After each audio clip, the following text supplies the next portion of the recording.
To welcome everyone to this. I don't know whether to call it this evening or afternoon, but whichever way you define the evening and the late afternoon for this public meeting for the Harvey Road Connector Planning and Environmental Linkages Study.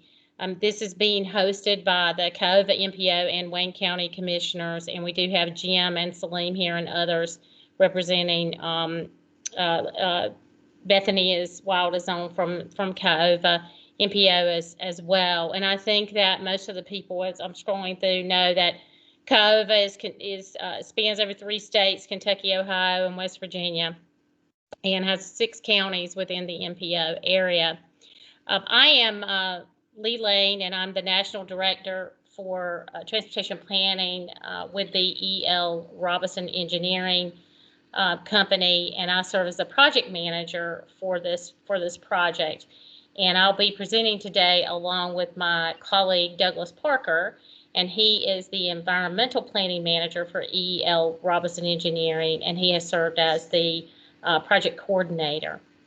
This meeting is being recorded, and this recording will be added to the information page that Douglas put in the chat window that you could access, but it is being recorded for you to go back and listen to whenever you want to. We have a pretty lengthy comment period through the end of May, so you have lots of time to go back and look at this information and send this link to any colleagues, people, general public. Send it to them. We really want to hear from as many people as possible on this project.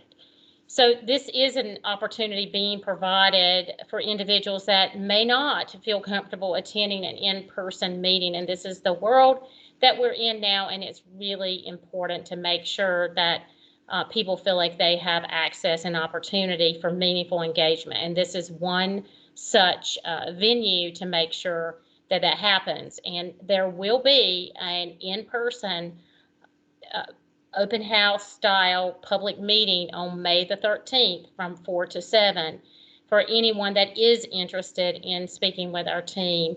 We'll talk a little bit more about that opportunity later near the end of the presentation.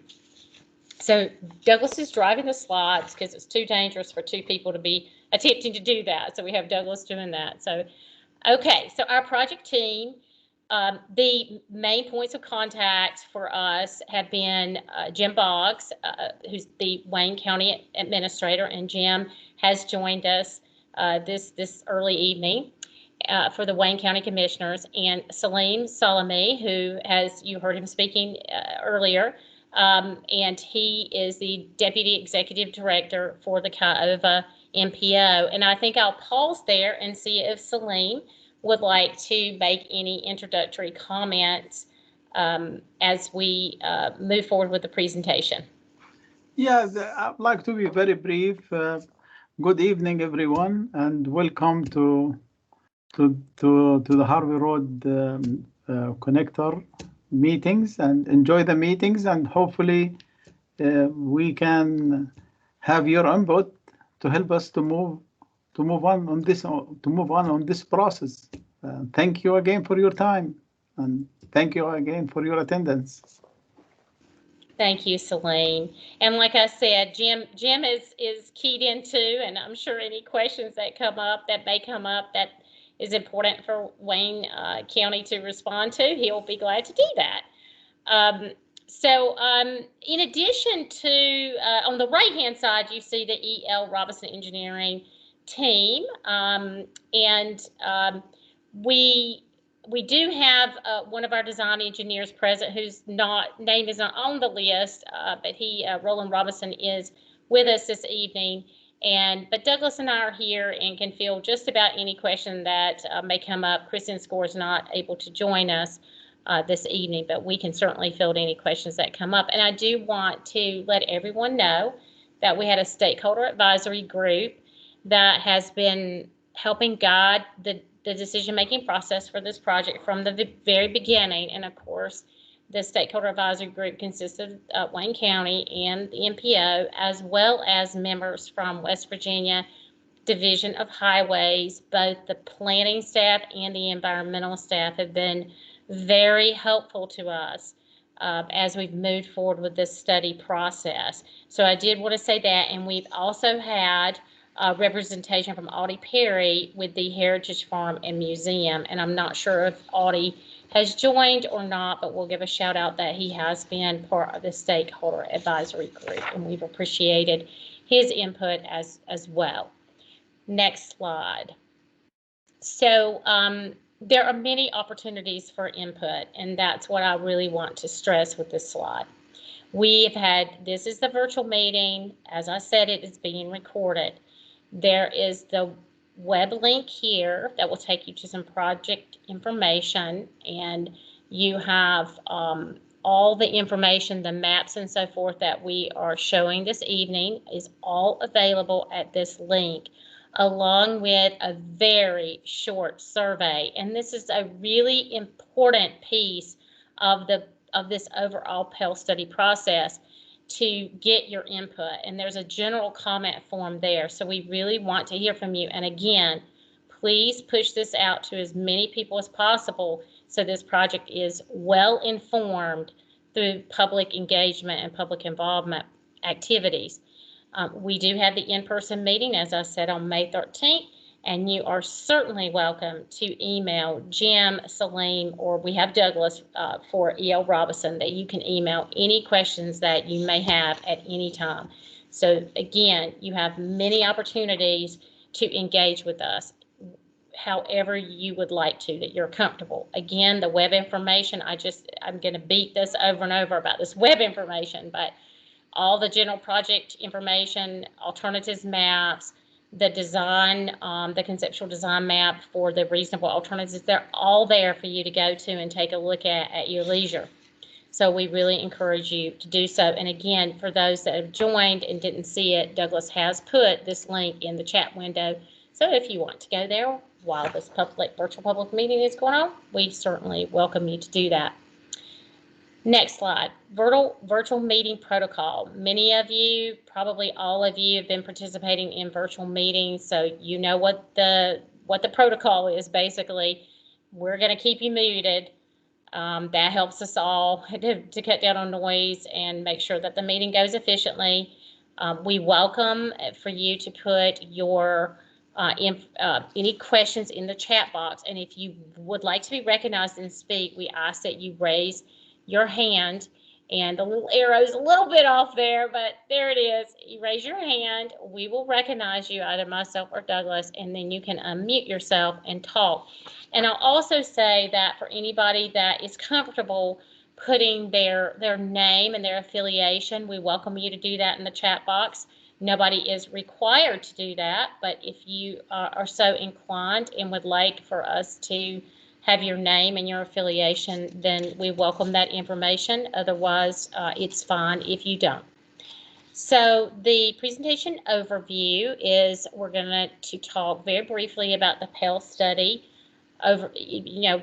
just give you a general overview, and then really get into the steps of what we have completed today through our scoping activities, identifying the project goal and objectives, alternatives development and evaluations. We'll talk about next steps, and then we'll open it up to all of you for questions and answers.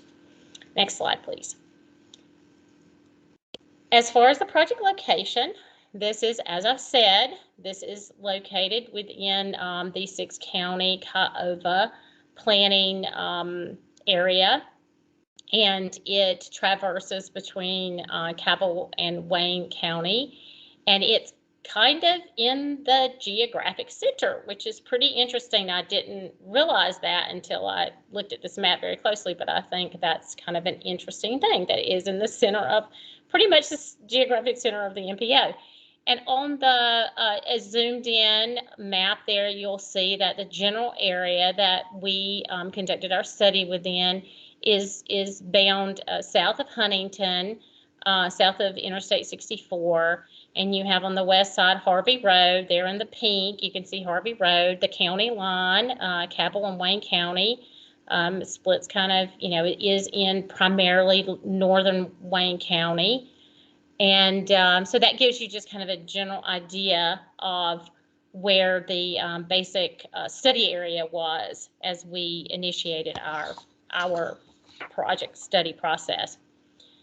Next slide, please. I want to tell you a little bit about the PEL study, the benefits of a PEL study, and give you a little bit of background and information. And feel free to ask any questions when we get to Q&A about this process, because it is the first planning environmental linkage study for CAOVA, which is really an exciting opportunity to be a part of something like that. So a PEL study is defined by the Federal Highway Administration, and I do want to give a shout out that we do have a couple of folks from Federal Highway Administration that are participating this evening, and we're really grateful for that. But the we call it FHWA, has a collaborative, and the PEL process is a collaborative and integrated approach to transportation decision making that considers environmental, community, and economic goals early in the transportation planning process and uses this information, analysis, and products developed to inform the environmental review process during planning.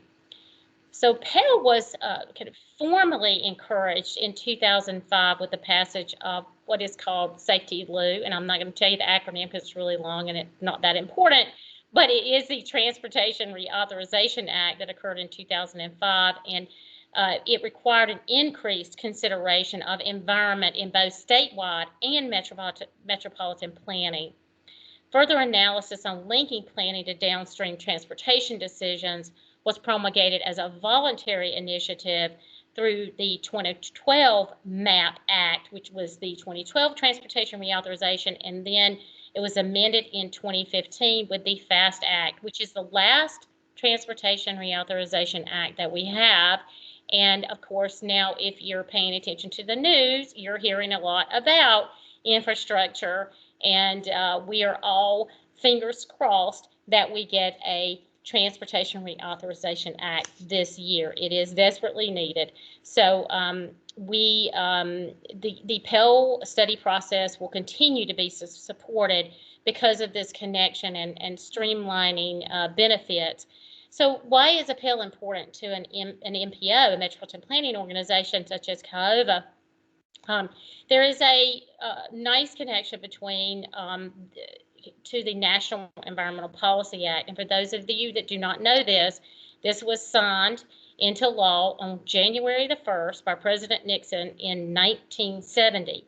And really what you need to know about the National Environmental Policy Act is that it is a procedural law that asks the sponsor agencies to take a hard look at environmental consequences, incorporating input from the public and resource agencies in the decision-making process. Environmental considerations include social, economic, and natural environmental resources, and as we call it, NEPA, does not prescribe an outcome, just a process.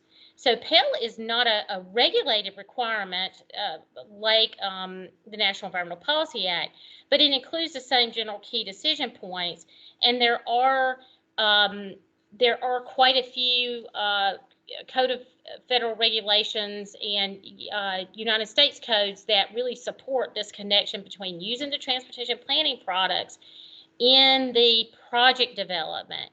And when I'm referring to the project development side, in West Virginia, your West Virginia DOA, Division of Highways, designs and builds your infrastructure. So it's kind of handing off from this planning agency to the Division of Highways. And of course, the Division of Highways does their own statewide planning as well. And Brian Carr has joined us today as a key contact person for MPOs. PEL is not, as I've said, not regulated, but there's these similar kind of key decision points that help streamline once it gets to the project development process, the environmental review and location design. And really this helps an MPO to vet projects so that they could be better shovel ready, quicker to be implemented. So think of it in those terms as really enhancing the shovel readiness of a project. And I do want to stress that, you know, the PEL study process can again help a transportation planning agencies vet these projects for accelerated project delivery. That's a really important point to keep in mind. Next slide. So what about other environmental considerations? There are many and numerous environmental laws, regulations, and executive orders which prescribe either specific procedures or substantive outcomes, such as demonstrating that impacts have been avoided or minimized to the extent practicable. These include threatened endangered species, wetland and stream protection, protection of historic resources, considerations of vulnerable populations such as low income, elderly, minority, mobility impaired, carless. All these considerations should be included as part of a PEL study process and have been in this case to ensure that projects are kind of screened and evaluated for their potential to impact human and natural environmental resources. So this is a nice little collage that Douglas created of some of the very interesting things within the context of the Harvey Road Connector project. We have the endangered gray bat in the left-hand corner in Medley Fork Creek, and you have the endangered running buffalo clover on the right side, and pedestrians walking along Harvey Road. And you know, there's a safety issue there, and certainly things that relate to community cohesion and other kind of social dynamics that are very important to us in looking at this PEL study. The a church that we have, the Holy Spirit Orthodox Church, which is in the study area, and then the Mike and Henriella Perry Heritage Trail. So all of these things kind of contextualize this project to you, and all this is very important, and the PEL helps to kind of promote that hard look at environmental considerations as it pertains to assessing risk and ability to get permits on the back end as this project moves into the environmental review process and location and design process. So next slide. So what is this PEL study process? These are the four main elements, and I will say that these mirror the National Environmental Policy Act basic elements as far as NEPA goes, scoping and purpose and need and alternatives analysis. That moves to minimization and mitigation. That's the NEPA side, so this is a mirroring process. We like to call it planning with NEPA in mind. The foundation provided through the PEL process supports also the kind of three legs of the NEPA stool that involve the stakeholder involvement, which includes public involvement, the hard look at environmental consequences, and the documentation. And for Harvey Road, this has really helped to build a very strong foundation to move this project forward. It has raised the prominence of the project and the credibility and the worthiness for funding. And what we really want to stress here is that it is our intention that the West Virginia DOH planning and environmental folks will be able to take this study and really accelerate the environmental review and location and design process. Next slide. A little bit about our scoping. We did develop for this, our initial study area.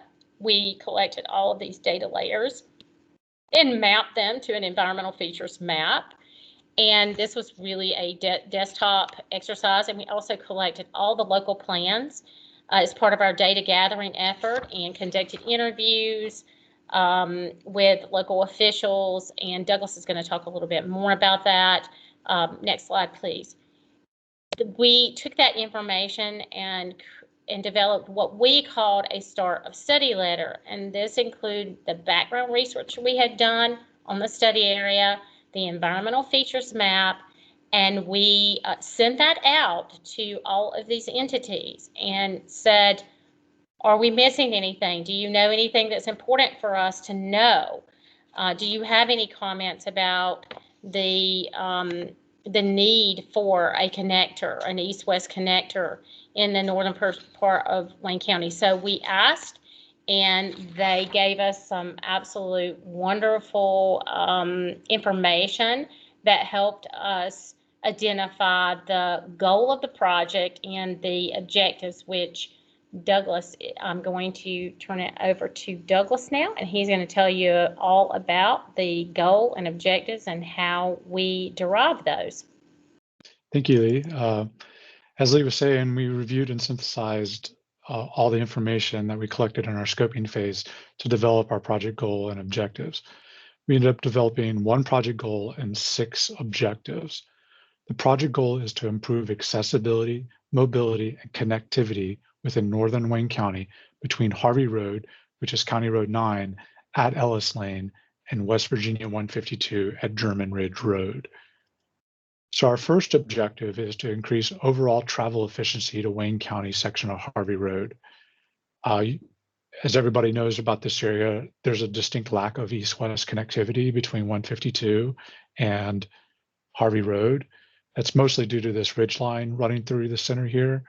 But you have Johnstown, you have German Ridge, and then you have nothing till you get down here to Lafayette. From our scoping, we actually learned that a lot of Wayne residents prefer to go up around through Cabell County to get down to Harvey Road, the section of Harvey Road. And in some of our interviews, we talked to Wayne County EMS, and BJ Willis is actually on with us today. And he told us that they're located down here, but he told us that typically they do not service this section of Wayne County because they cannot get there quickly, because the switchback here, if you've ever been through it, their trucks bottom out on. Therefore, this section of Wayne County is typically served by Cabell County EMS. And then we did have Kiowa run their travel demand model for guesstimating a new connector in here, and they came up with 4,200 annual average daily traffic that would potentially use a new connector road through here.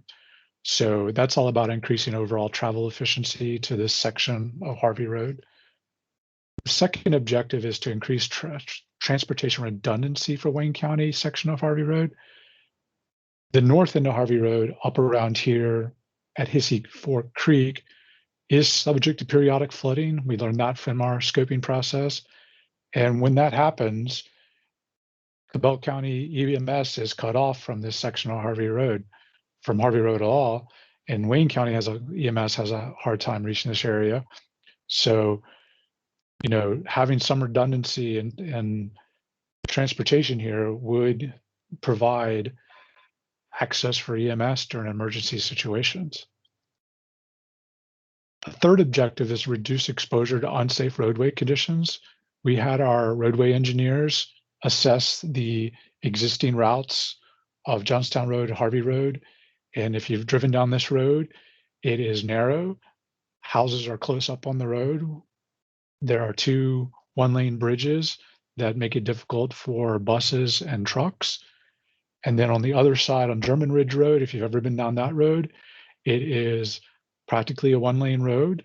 There's no center line. You have several tight curves, including that switchback here. And those all make these existing roads unsafe. So one of our objectives would be to improve roadway safety.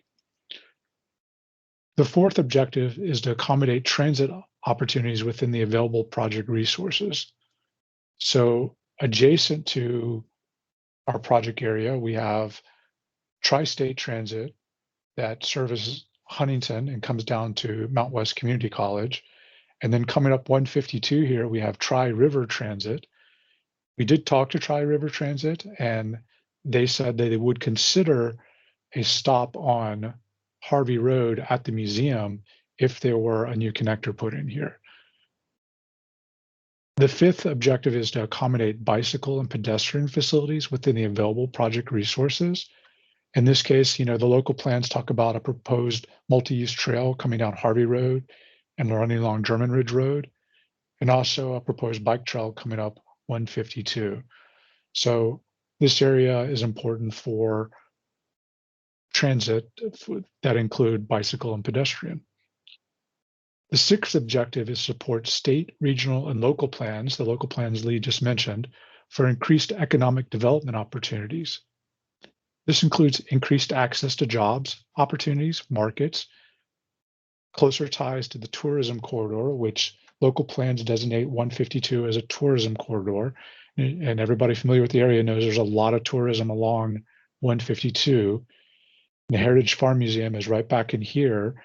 and improving access, east-west connectivity to 152 between these two would make this tourism corridor much more of a conglomeration effect, where you have these different tourist attractions feeding off of one and each other because they're so readily accessible. And that increased tourism potential would be heightened by the fact that Heritage Farm Museum has expressed plans for expansion. So those are our project objectives. So from those, we developed the preliminary alternatives, which were subjected to initial evaluation on how they satisfied those project objectives and their potential environmental impacts. In this case, we know that traffic traveling up Wayne County, their first opportunity to get to this section of Wayne County is German Ridge Road. Therefore, we included a upgrade existing south as one of our preliminary alternatives. And then again, with the locals, talking to them, a lot of people, because of the deficiencies in German Ridge Road, prefer to continue up 152, take Johnstown Road, and then come down Harvey Road to get to this section of Harvey Road.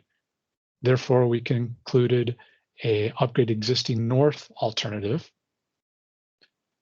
Then we included new locations 1 through 3, which originated from a previous study, and 4 and 5, which are variations on 1 and 3 as alternatives. And then we included a new location 6 alternative, which is in the natural extension of Ellis Lane to German Ridge Road, intersecting around Tamor Road. And then we included a new location 7, which is a natural extension of Lettner Drive all the way down to Harvey Road. And they all intersect on this side on Harvey Road around Ellis Lane. So having completed our initial evaluation, we eliminated the 2 upgrade existing alternatives because of the extent of potential impacts. Again, when we were talking about that area, there's a lot of houses on this area. And then this area runs along a Medley Fork Creek, which is a lot of creek that could potentially be impacted. We also eliminated alternative 6 for high potential impacts too. So this is what it looks like on the map here. You can see which ones we eliminated. And then you'll notice our area here, which is left. And now we've zoomed in on this area. And that leaves us with these 6 alternatives, which we further developed and provided conceptual roadway designs. And then if you'll note, we put this design study area, which is in black and white, around it, just to let you know there's a potential that these alternatives could slightly shift during final roadway designs within this boundary. And then additional further evaluation was cultural resources screening. And then we did it in March, a field reconnaissance, where we evaluated potential threatened and endangered species habitat and potential wetland and stream features. And all the information was fed into this impact matrix. And we create these tables to help compare alternatives for their potential impacts across the alternatives. And we look for patterns when we're comparing alternatives, for numbers of impacts. For instance, if you look at alternative 1 and 3, they have the most potential bat habitat. Alternative 7 has the most potential waters of the US, streams and wetlands. Alternative 3 has the most potential linear feet of potential stream impacts. Alternative 7 crosses the most parcels. Alternative 3 potentially impacts the most residential structures. Alternative 7 potentially impacts the most commercial structures. Alternative 7 also potentially impacts the church. Alternatives 1 and 2 and 7 cross 2 major utilities. And alternative 2 has the highest cost estimates. So that's our evaluation of our alternatives to this point, and I'll turn it over to Lee to complete the presentation. Thank you, Douglas. So our presentation is really very much a high level overview of the work that we have completed to date. And what is critically important for everyone is, again, we want to drive you to this website to complete this survey. You can look at these alternatives and think about them, but this feedback is really critical to us, because what we want to do is to be able to recommend 2 to 3 of these alternatives to move forward for the West Virginia Division of Highways, Environmental and Location Design folks to then do the more detailed design evaluation and look, for example, to do surveys for the gray bat. So there are things that you go kind of further down into the analysis process, but what we really want is for you to give us input. You can certainly comment on the objectives of the project as well, but we really like to know what you think about these remaining alternatives under consideration, so that we can, within the PEL study, we can recommend the 2 or 3 to carry forward. Next slide, Douglas. So again, Douglas mentioned this, but all of these maps are available to you and you can take a look at them. And if you have any questions about any of this information, you'll notice that on the project maps of the conceptual designs for the 6 remaining alternatives, you have these little dots in there, and these dots you'll see that they are kind of coded as, I believe the green are the potential bat habitat and the blue are potential impacts to waters of the U.S. So that information is available. Next slide, please. Again, we want you to complete the survey in the public comment form, and you can also sign up for any project updates as well. Next slide. And we have the May 31st date. You saw that. That will be the deadline for receiving comments. We mentioned we have this open house on May the 13th from 4 to 7 at Heritage Hall, Heritage Farm Museum and Village. We will follow all the CDC COVID guidelines for this meeting, and we welcome anyone that would like to come out to talk to us in person about this PEL study process and project, to come, and Douglas and I will be there along with a few of our other colleagues. And I'm sure that Salim and Jim will be there, and hopefully some other folks, maybe Brian from the West Virginia Division of Highways Planning will be there. So we welcome you all to come to that public open house meeting if you feel comfortable doing so. Next slide. So once at the end of May, we will be reviewing all the comments that we've received through the public involvement process, as well as input from the resource agencies. And again, we will put forth in the final report 2 to 3 alternatives to be carried forward by the West Virginia DOH Environmental for the NEPA environmental review stage and location and design. We expect to publish a report in July 2021 this year. Next slide. Again, I told you we were going to put that link up there a lot of times. And if you have any questions or comments, you can certainly email Salim or Douglas.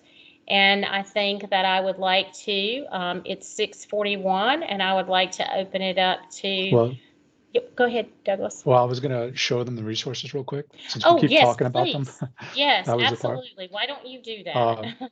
So, we keep giving you a link, but the other way to get to it is if you go to Kiova's main page and you come down and you'll see their public comments and announcements and the, virtual public meeting here. You click here and it brings up this, which is the thing for today's meeting.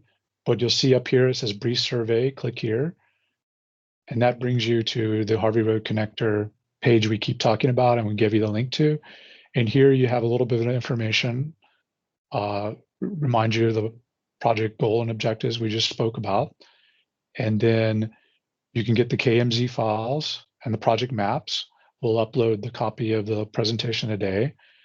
Remind you of the information about the open house, provides the comment form, and then we give you this map again here, and then we ask you a quick survey to choose your preferences or rank whichever, and then there's a place you can sign up to get additional information as it goes forward.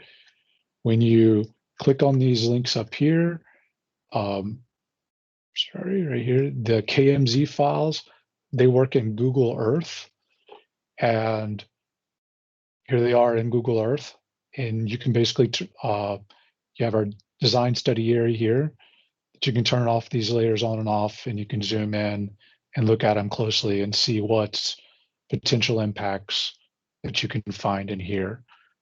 Also, the other link there are the maps. We give you a copy of this map. We give you a copy of the table that we were just talking about. And then we give you copies of the individual maps that we were just discussing. So just wanted to walk you through those. Thank you, Lee. Thank you, Douglas.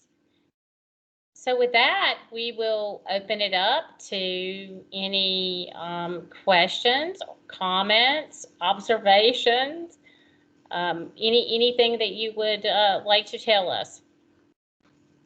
And you certainly feel welcome to put it in the chat box. And if you, I really don't think that if you want to speak, I think you could just unmute yourself, because I don't think we have so many people that would be a hardship.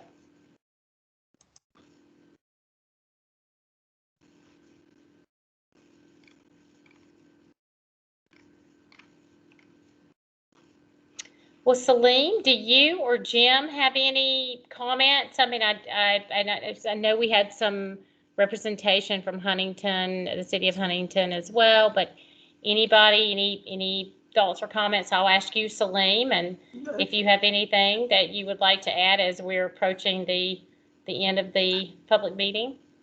Actually, I think you cover it very well, you and Douglas, and the only things really I encourage people to give us input. That's if you are shy to do it tonight, send us an email or send us something if you like the project, and or just if you want to bring our attention for certain things, just let us know. And it's a good project, and very helpful for the county, helpful for the region. Lee, we did have one comment from Mr. Willis, who is Wayne County EMS. He did have a slight correction. They do service that area of Harvey Road, but they actually go through Cabal County to get there instead of going over that switchback, which would delay the response time. So, and just I want to add one thing. Maybe I mentioned it many times. And generally, in our region, we have no problem connection north-south. We have issue with the east-west connection. This project it helped really to increase the mobility and open the area in the east and west connection. I mean, north-south, no issue, but difficulty the east-west connection. And also accessibility, that's also big issue in our region. That project that helped to improve the accessibility and reduce the travel time from one point to other point. Thank you, Salim. Jim, are you, let me see if Jim's still out there. Jim, do you have any comments as we kind of wrap up? Oh, I just want to thank you and Douglas for all your work on this project. I was going to say it's just been a pleasure working with you all on this, and really pleased with the results that we received at E.L. Robinson on this project, and looking forward to wrapping it up. Yes, we are too, and handing it off to the West Virginia DOH, and hopefully we will have given them something that they find very helpful. hopefully the next step we can move to full NEPA process and design. Absolutely. Absolutely. That's what it's all about. Yes. That's what it's all about. Well, I certainly don't want to, if anybody has any, last minute thoughts or comments, we don't want to cut off short if anybody has anything else they would like to say. But we also don't want to keep people probably from their dinner.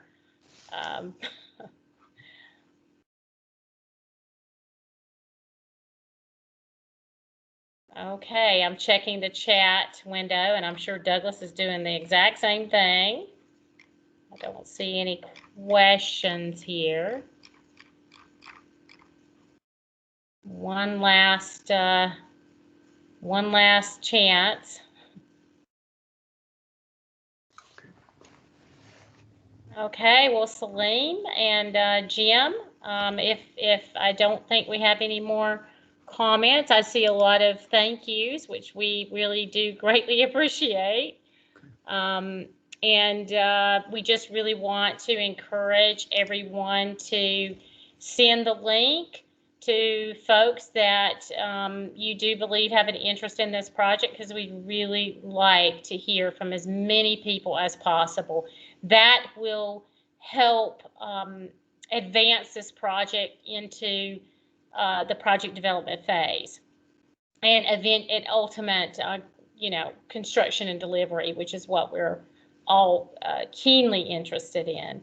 So thank you so much for your participation, and I hope you all have a very good evening.